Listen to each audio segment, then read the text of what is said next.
Welcome to the last segment of the Dr. STEM show and podcast for 2023. And the best way that we can end it is to have one guest that has been on the Dr. STEM show for years, since 2012 when we started. He was on the very first segments of the Dr. STEM show, and he is my best friend and colleague, Dr. John Loblack. Welcome to the show. Well, thank you. It's never too late to learn something new about yourself. And so I appreciate the fact that someone has actually named me a best friend. I thought, fill in the blank. It's nice to be here. Thought we were best friends, but I didn't know that we are friends. No, Malukide. So, you know what, John, I really appreciate you, in all honesty, and thank you for the friendship and also, working with me throughout the years. And one of the things that I know that we need in life is someone that believes in you and believes in your dreams. So even though sometimes, I didn't know what I'm talking about, or I don't know where I'm going, John is one of those friends that always will be there and says, but you said this yesterday, okay, you change your mind again? And I say, yep, I changed your mind. And he goes, why? And I'm like, you don't need to know why. But he's that kind of friend that says, okay, fine, you do you, and I'll be there to support you, as you want. So I want to, really honestly say thank you for, the patience and also being able to work with me throughout the years. It's interesting that you mentioned one of those people, because I often believe that all we need sometimes is one person to believe in us, one good book that inspires us, one mentor that pushes us, but unfortunately, sometimes we think we need more than one. And oftentimes that one thing, that one person is right in front of us, but we take those things and those individuals who are easily accessible and available for granted. So thank you for identifying me as one of those individuals whom has enabled you to have a little more confidence in yourself, because I know you have the competence to get to wherever it is you want to go. Oh, wow. Talking about confidence. Anyway, so if you're just joining us, I do have Dr. John Loblack with me today on the show, and it's a candid conversation where we've decided to come on here today and talk about a look back at 2023 and also looking forward to 2024. So we're going to be really transparent. I say we, but John doesn't know that yet. Because, when he came on the show, he's like, okay, let's go. What are you going to talk about? And I said, well, we're going to take a look at 2023. And he's that kind of guest that says, okay, fine, let's go. But as I was telling him before the show, I said, well, but I like planning and I like writing things down. So one of the things that we realize is people will do things differently. And John, you can, expand on that, because then I know that's one of our conversations before I hit the record button. And I was saying, well, John doesn't like to plan. I know you don't like to plan, and you went. The truth is, I do plan, but experience has taught me that a lot of things that I plan to say or to plan to do, when I'm in the moment, I allow the moment to take precedence over what I planned. For example, if I'm to speak to a group of individuals, even if a topic was identified prior to the actual event, I do everything I can to get to the event at least 45 to 30 minutes before time. And without sharing with the audience who am I, what I'll be speaking about, I ask them, what one thing would you most like to take away from today's conversation or today's event? And if what they share with me was not one of the things I wanted to share, I would find a way to incorporate that thing, because I want to do everything I can, not just to speak at people, but to speak with them where they are, so that they get at least that one thing, or one thing as close as possible to that which they wanted, so they will walk away feeling that that was meaningful. I did not waste my time. So I do plan, but I do not write down every single thing that I want to do. And looking back over the years, as a little boy growing up on the small Eastern Caribbean island of Dominica, I was always told that I had a very big head. And now I realize why I had that big head. Because the Creator wanted to ensure that I remember all that which I wanted stored beautifully in my coconut shaped head. Okay, I thought you were going to say the creator wanted me to be all that I am and all that I will be stored in that big head. But that's interesting. I was wondering. So talking about 2023, right? I think one of the things that I learned, to do is to practice what I preach. I am a coach, I am a counselor, and I'm always encouraging, inspiring, and empowering other people. So one of the very things that I learned to do at the beginning of the year is to do something new, that I would challenge myself to do something new and also to do it scared. So this year, I decided to write books collaborating with other women and put together my very first anthology of Bounce Back. And it was a book that 20 women, we put together 20 women, and it was a project that I had never done myself coordinating. But the way that I started writing books is I started with, writing a chapter in an anthology with the Professional Women Network. And that was years and years ago. And I loved the experience that the first 8 of my books were through the anthologies. I did 8 anthologies before I started writing on my own. So I decided that I also wanted to give an opportunity to other women and put together that project. Boy, was I scared. Was it challenging?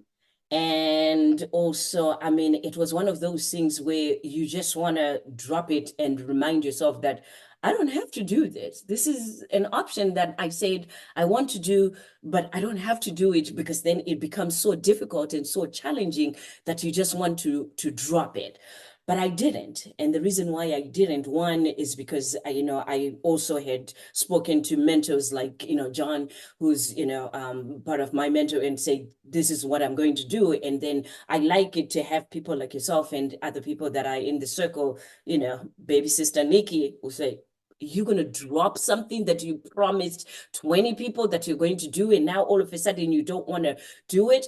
So I think looking back, for me, that was one of the experiences that I had this year, and it taught me a lot. And I'm realizing that when I published that book, and the first 20 copies, I ordered 20 copies before I ordered the hundreds that I sold at the conference and also gave to the authors. But those first 20 copies, when they arrived at my door and I opened it up and I held the book, I cried for hours, and just cried holding the book, because all of a sudden it dawned on me that never giving up, is not an option. And I've always, probably preached that. So having said that, John, looking back at 2023, is there something challenging or something exciting that you did yourself, this year?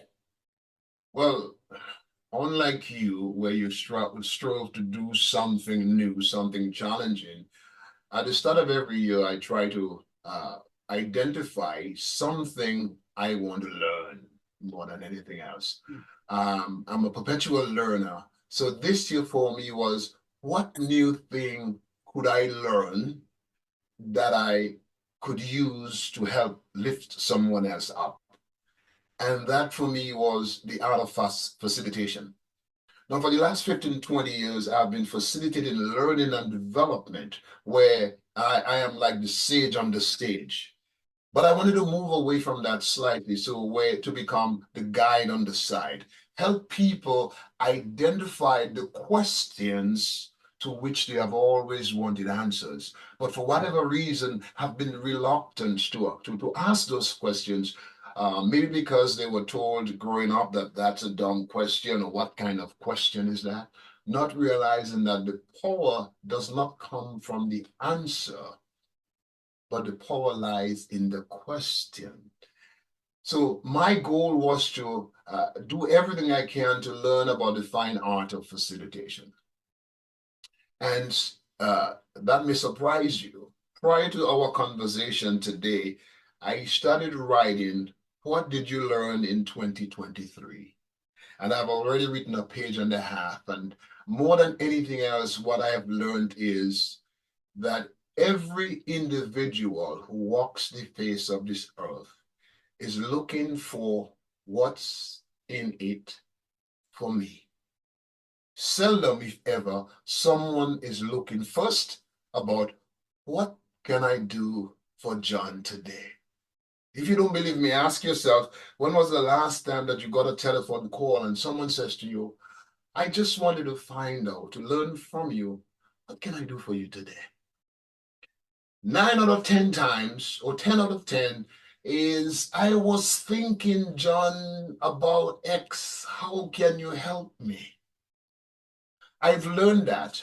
And I've also learned, therefore, in learning what I've just shared with you, not to be selfish in my approach in 2024, but to do everything I possibly can to ask myself, what is in this for me? And in the process of learning what's in it for me, can I do and both? Can I get the best for me whilst at the same time allowing Dr. Malatini's STEM to get what is best for her? So that is what I'm going to be trying to focus on in 2024. Do everything I possibly can to lift John up first.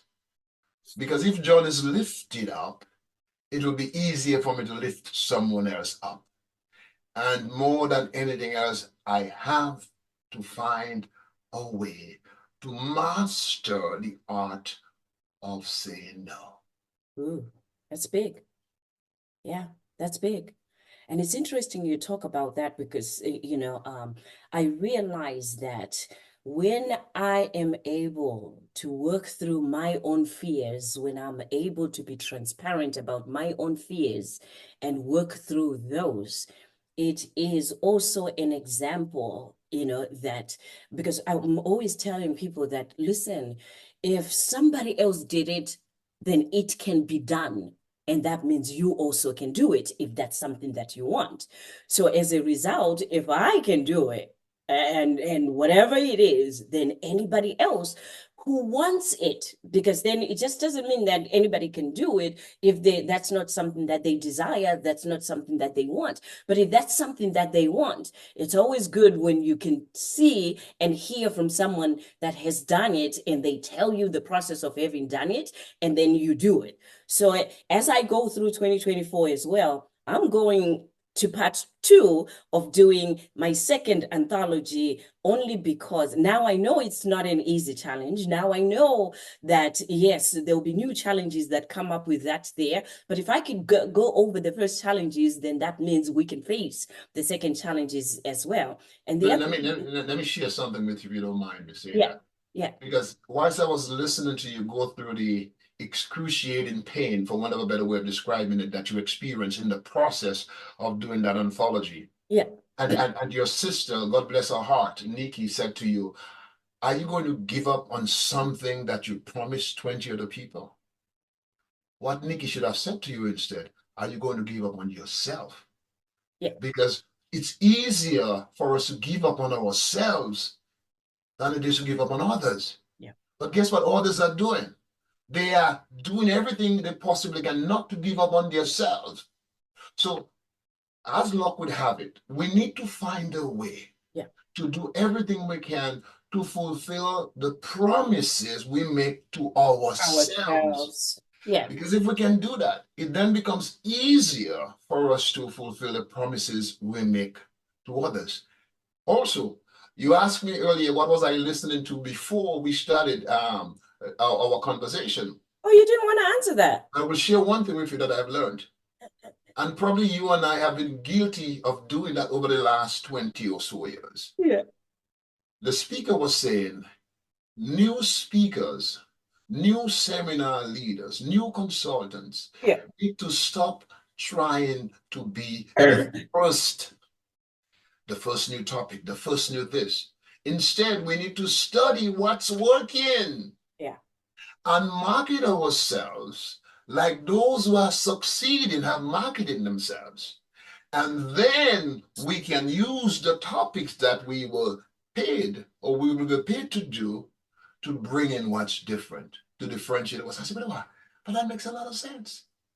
So instead of trying to be the new guru and the guru of anything, why don't we study what has worked, what continues to work?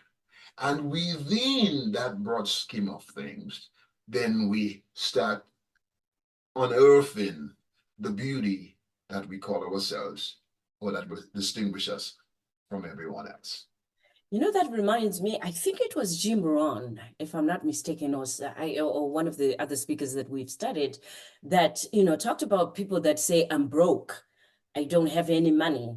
And, they said, so as long as you have a process and a way that other people have made money that you can study from and do the same process, then there's no need for your bank account to be empty. There's no need for you to not be making money if there are processes and ways out there that already are working that you can learn from. So that reminds me of that, In fact, it was the same Jim Rohn who said that at the time he met his mentor, Mr. Schultz. Mr. Shaws, yeah. Yeah, Mr. CD, he asked him, how much do you make at the job that you have now?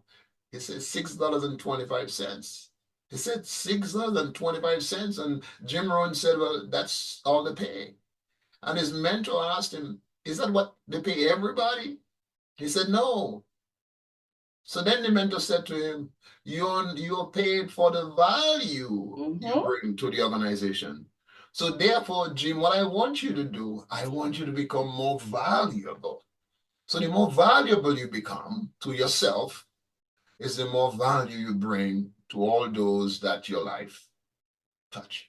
And it's Touches. interesting, yes, it's interesting because I remember when I first came to this country 30 something years ago and I was working, right? And at that time, I worked as a nurse's aide when I first came, and they were paying $5.50 an hour as a nurse's aide in the nursing home.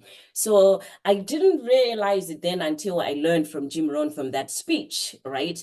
What the promotion, because then all I knew was all of us wanted to get paid more. Like, well, the other nursing homes are paying $8 an hour, and here they are only paying us $5 an hour. And he was complaining after complaining. And then you go to the director of nurses and says, well, how do I get promoted? And I've been here for a year. And, I mean, how does this, increment happen, right?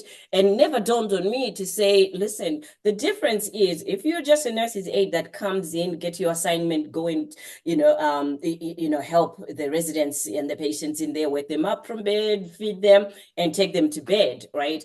And the other person who comes in and also they do their own assignment, but they help out, the nurses, and they help out at the nurses' aid. And then in the recreation room, they're the ones that are, playing games with the recreation director, and they, volunteer to, do more games, or when they do trips, or they initiate taking some of those residents that are mobile into the mall and saying, I want to, take them, can I get permission? That's the difference, because now you're bringing not only value to the patients, but you also bring a value to the resident home, the nursing home, the hospital where you're at, where families will be like, I want my mother to go there because they do activities. And every time I go in, STEM is there and she's reading the books to them and she's dancing music to them. Then it is then that they can look at you because you're bringing value and give you the 8, maybe even 10 or $12, because you're not only just doing a job, and it's just not a job. It took me years to learn that. And that's with everything that we do in life or at any job that you're at. So if you're looking to make an improvement in 2023, look at where you are and what you can do to give more value to what you do so that they can, experience it, not just to see you as a good person, but as a person that is bringing more value to the organizations and the customers. And an easy way to do that is just to start asking ourselves different questions.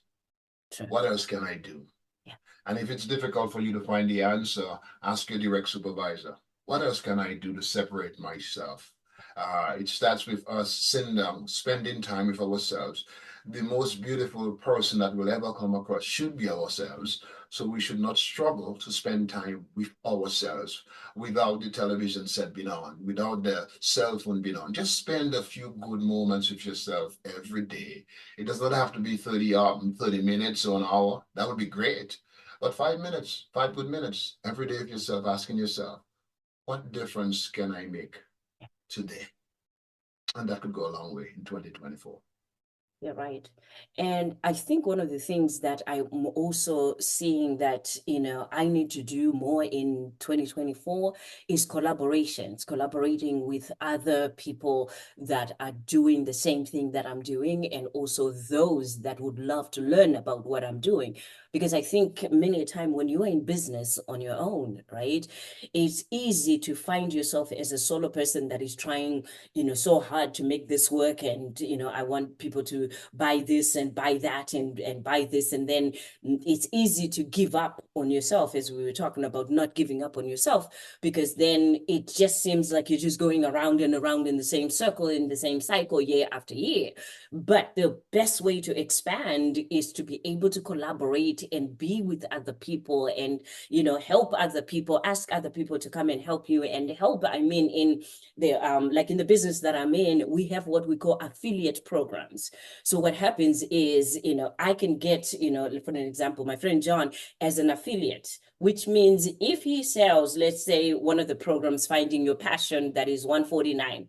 And I say, John, if you sell that program to any of your people that you have there, you can get, $35, $45 out of that, or even half the price, $149, you get $75 out of that. Because then even if I get $75 that I wasn't going to be able to get if John didn't sell to the 50 people that he can sell to. So they're called affiliate programs. I've been in the business now over 15 years, and I have that capability, but I've never focused on it to say, I need to bring in affiliates to help out, market some of the work that I have done and put together in there. So I think that's one of the things that I'm going to be expanding on and doing, as something that I want to experience, also in 2024. What are some of the things that you're looking at doing as well in 2024 that is going to help with your business?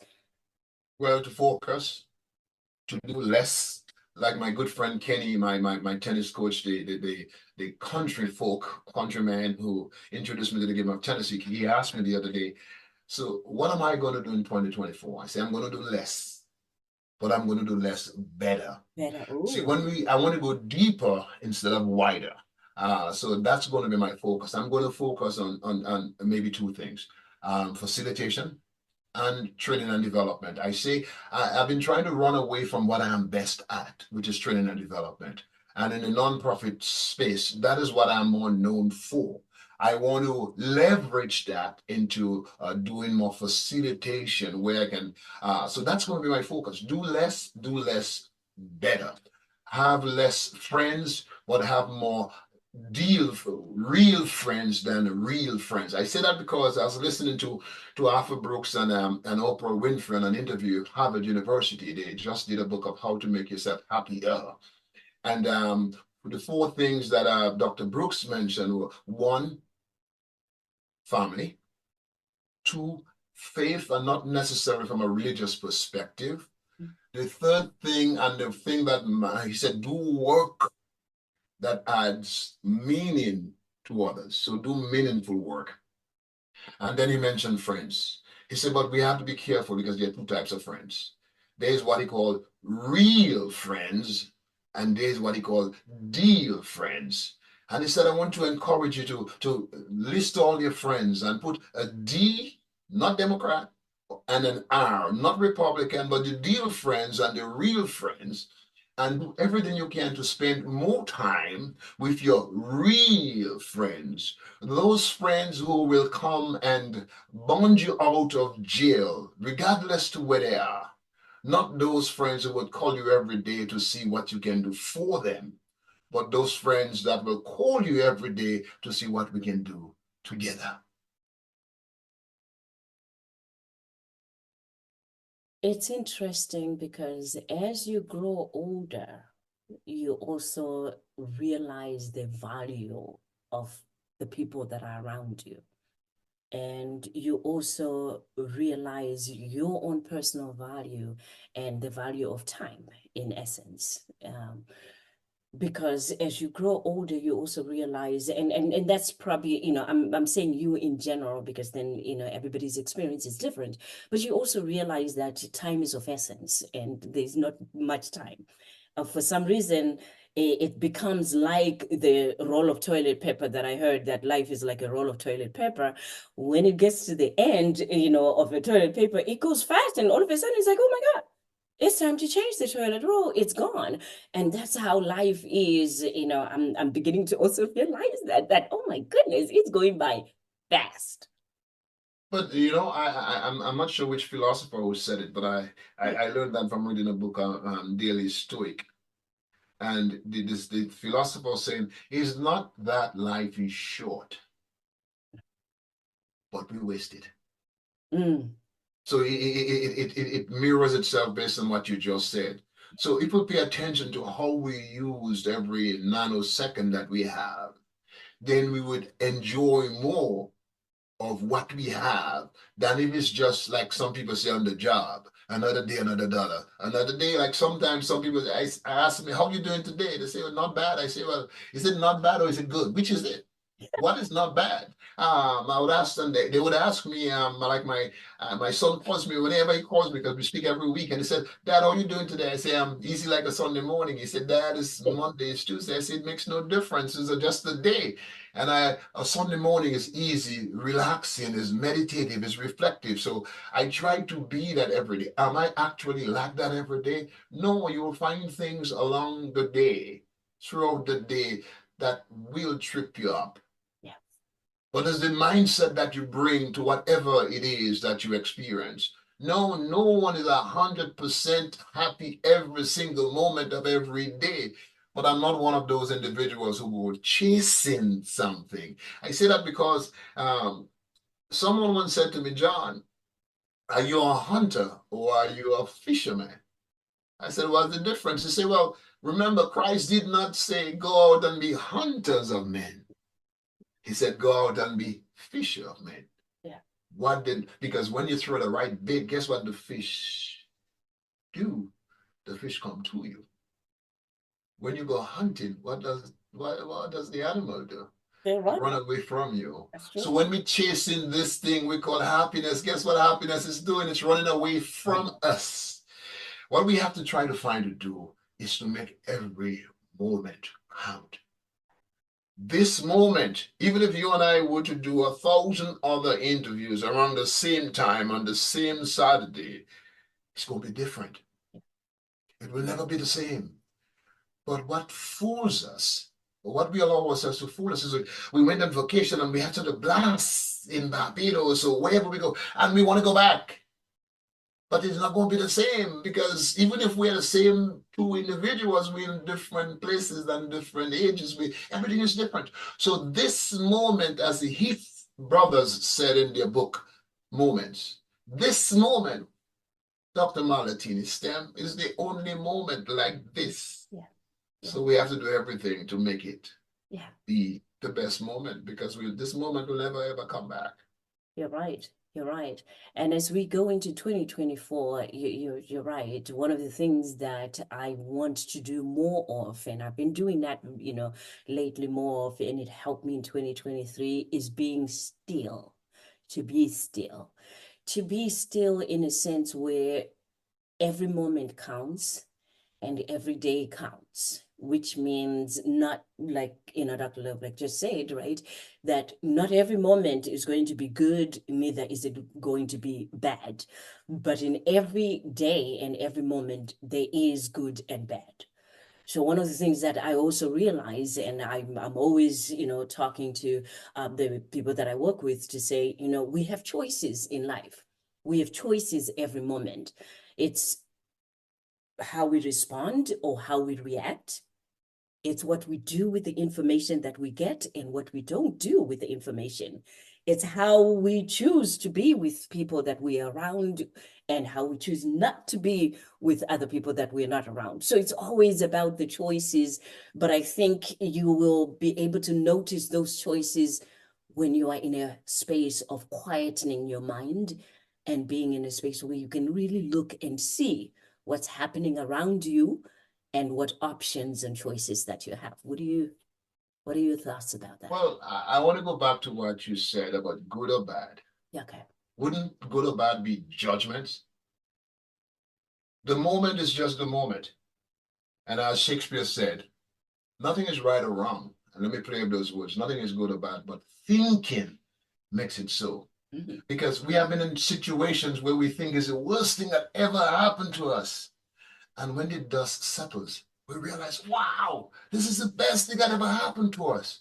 So what I want to encourage us to do is to be slow to judge whatever it is that we're going through. If we can be as neutral as we possibly can and just go through the experience, and instead of assessing the experience, let's ask ourselves, what is this experience teaching me that I did not know? What lesson can I take from the situation and make it better when that situation is over? Is it easy? Heck no, it's not. But it wasn't easy for us when we started to learn to walk. We fell many times. And our parents were very encouraging. Each time we fell, they asked us to get up. When we started to speak, it wasn't easy. No one understood what we were saying, but they never asked us to stop until we learned to speak and they say, could you be quiet?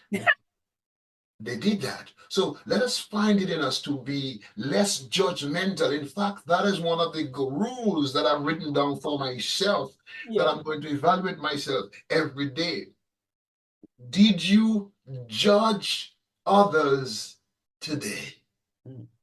For me, knowing how cynical and sarcastic I can be, boy, this is going to be a mountain, Mount Everest for me to climb, because it's easy, because we are who we have always been.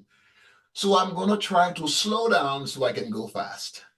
I want to try to be more conscious instead of operating on autopilot, because that's what gets us in trouble. We are so used to evaluating good or bad. Oh boy, this person is fat, this person is short, this person is tall. All we're doing is comparing. That's all that is, comparing.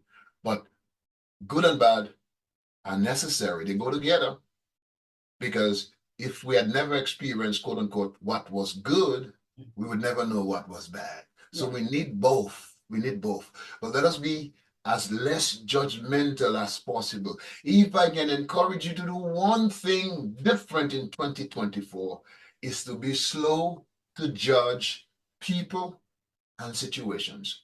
More so, our experiences are different.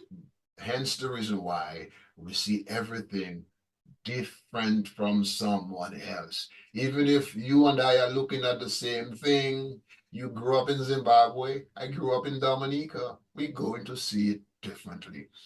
So, Dr. Stem, be slow to judge and also be slow to act when necessary, because we have to evaluate the situation we're in to determine how quickly or how slowly we should act. I didn't say react, but act.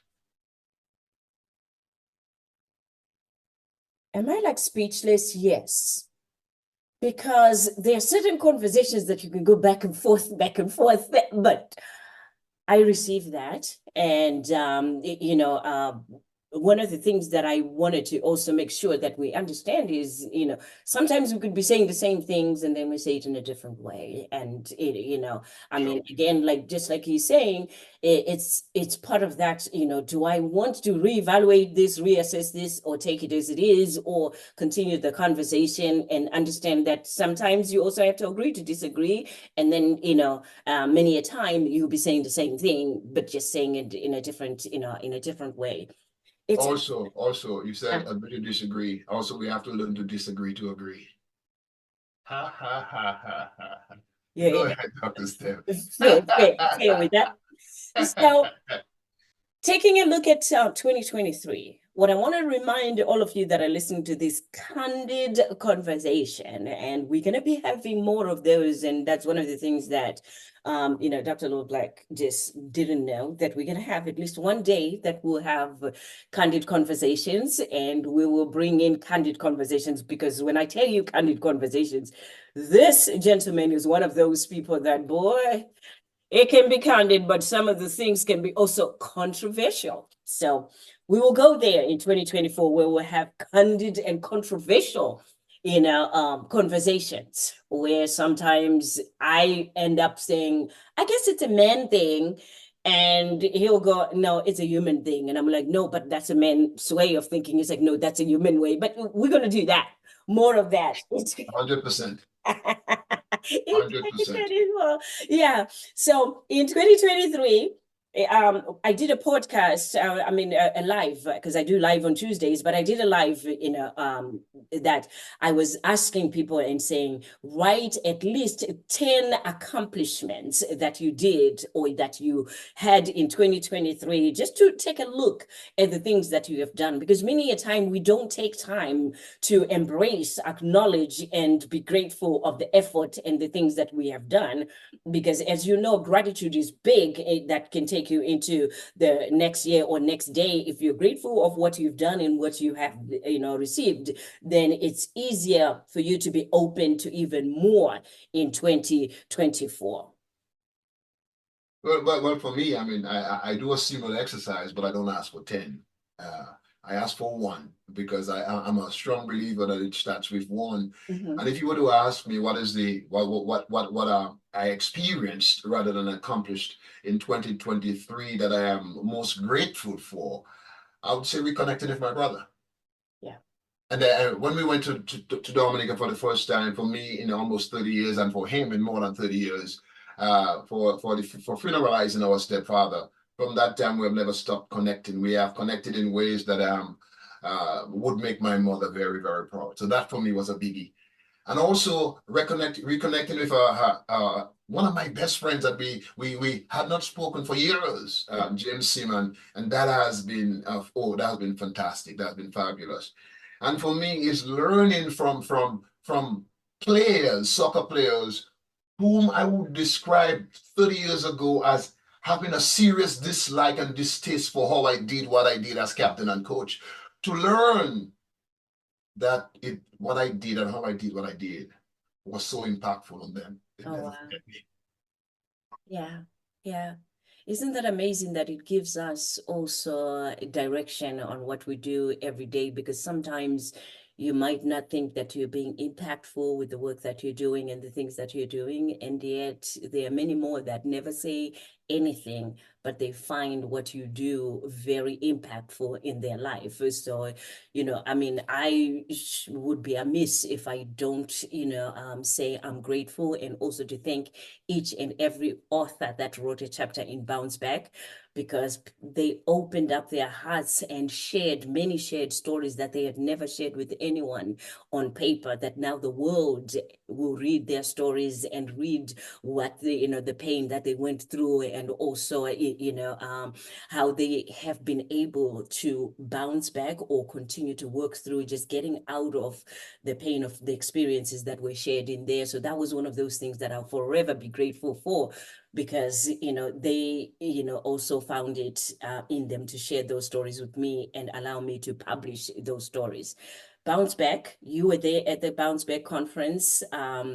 I'm telling you, I guess it's age too, but every time I think about Bounce Back conference that was done in person for the first time, I also tear up about it, because it was so special and so beautiful. We loved, we connected, and it was one of the best things that happened this 2023 for me. And I remember along the way to your Bounce Back conference, I keep saying to you, whether there's one person, whether it's just 21, whether it's 41, just do you. Just to you. You're right. You're right. So as we go into 2024, I'm going in with the word "do it scared," because then there's no idea, there's no plan, there's, nothing that you will come up with that will not bring in just a little fear sometimes, or big fears sometimes, that you'll be afraid or you question yourself. And it's normal and it's okay to question yourself. But sitting back and not doing anything about it, or taking a step forward, or taking a chance, I hope it's not an option, in 2024, as we get into 2024, of not doing what it is that your heart desires. In fact, to endorse what you said about that, don't only wait for moments when you feel fear to question yourself. Every day you wake up, you should have at least 3 questions that you must have. You should ask yourself. 1, what one thing can I do today that can make a meaningful difference? 2, who can I help today without expecting anything in return? And 3, what can I do for my well-being today? Just 3 questions. You can ask yourself many other questions that you want, but do everything you possibly can. And the questions that you ask yourself, one question surrounds well-being. Another question surrounds doing something without the expectation of something in return for someone else. I encourage you to do that, and I promise you, at the end of the day, if you reflect on those questions, what did I do today that was meaningful? What did I do that brought a smile on someone else's face? And did I eat well? Did I do 5 extra steps for my well-being? Simple stuff. Start with the simple so that you can increase your confidence, because you got it in you. You owe it to that man or woman in the mirror to do something for every single day, regardless of what someone else says, but do something for you. When you meet people that tell you that they are in motivation, inspiration, empowerment, and encouragement, we never stop talking. So I want to make sure that we will have much more to talk about in 2024. As I said, I look forward to having more of these candid moments where we're going to have candid conversations. The good thing about, the work that Dr. Loblack and myself have done is we both have worked with teenagers. We both have worked with parents. We both have worked with couples. We both have worked with individuals in our own different capacities in the work that we have done. So you're going to get a combined 100+ years of work experience and also life experience as we do the candid conversation. So Dr. Loblack, any words of parting? Because I know we can talk forever. Well, the first thing, thanks for aging me. Thanks for letting people know how young I am. I appreciate that. I just want to add to what I'm saying. Just ask yourself those 3 questions. 1, what can I do today that will make today a meaningful day? What one thing can I do to bring a smile to someone else's face? And what can I do that will help me live just a little longer and better? And do those things. And if I can stretch that, what can I do to make someone laugh? And what can I do that could bring a tear to someone else's eye in a good way? Emotions, that's what push us to the limits. Not logic, but just emotions. So you can arouse someone else's emotions in a positive way. Go ahead and do that. And I promise you, at the end of it all, they will be grateful that you had a moment with them. Thank you, Dr. Stem. And Happy New Year to you and to your viewers and your listeners. Thank you so much. And before I end, I want to encourage everyone, see if you can end the year with a tally of those things that have worked for you in 2023. Whether it's one thing or more than one thing, just, sit down and write it down. It's more impactful when you write it down. Write it down. And as you get into 2024, there's this saying that says, you have not because you ask not. Ask. Oh, look at you. Ask. And in asking, it means you also write what it is that you're looking forward to in 2024. So, with that said, Happy New Year to all of you and your families.